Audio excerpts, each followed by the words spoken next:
Hello, good morning. ഞാനിന്ന് രാവിലെ കുറച്ച് കപ്പ പുഴുങ്ങിയെടുക്കാമെന്ന് കരുതി. അത് എളുപ്പത്തിൽ തന്നെ നല്ല സിമ്പിളും ടേസ്റ്റി ആയിട്ട് പെട്ടെന്ന് തയ്യാറാക്കാവുന്നതാണ്. ഞാൻ ഏകദേശം 1/2 കിലോ കപ്പയുണ്ട്. അതിനെ തോല് കളഞ്ഞ് രണ്ടായി മുറിച്ചിട്ട് വെള്ളത്തിലൊന്ന് തിളയ്ക്കാൻ വെച്ചിരിക്കുന്നത്. ആദ്യം ഈ വെള്ളം ഞാനൊന്ന് ഊറ്റിക്കളയും. ഈ കപ്പയിൽ എന്തോ ഒരു വിഷാംശം ഉണ്ടെന്ന് പറയും. അപ്പോൾ ഒന്ന് തിളപ്പിച്ച ശേഷം ഈ വെള്ളം ഞാൻ ഊറ്റിക്കളഞ്ഞ് വീണ്ടും വേറെ വെള്ളം ഒഴിച്ച് ഉപ്പിട്ട് വേവിക്കും. അങ്ങനെയാണ് ഞാൻ ചെയ്യാറ്. നമുക്ക് ഈ വെള്ളം ഒന്ന് ഊറ്റിക്കളയാം. ആ വെള്ളം ഞാൻ ഊറ്റിക്കളഞ്ഞ് വേറെ വെള്ളം ഒഴിച്ചിട്ട് തിളച്ച് വന്നിട്ടുണ്ട്. ഈ സമയത്തിലേക്ക് ഞാൻ 4 പച്ചമുളക് ഞാൻ കീറി വെച്ചിട്ടുണ്ട്. അത് അതിലേക്ക് ചേർത്ത് കൊടുക്കാം. പിന്നെ ആവശ്യത്തിന് ഉപ്പ്.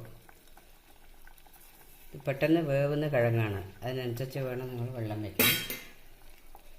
ഉപ്പ് ഇട്ടിട്ട് ഒന്ന് ഇളക്കി കൊടുക്കാം. എനിക്ക് കിഴങ്ങ് ഒരുപാട് വെന്ത് പോകുന്നത് ഇഷ്ടമല്ല. ആവശ്യത്തിന് വെള്ളം വെച്ചിട്ടുണ്ട്. ഇനി ഇതൊന്ന് വേവട്ടെ. നമുക്കിതൊന്ന് തുറന്ന് നോക്കാം. അപ്പോൾ വെന്ത് പാകമായി വന്നിട്ടുണ്ട്.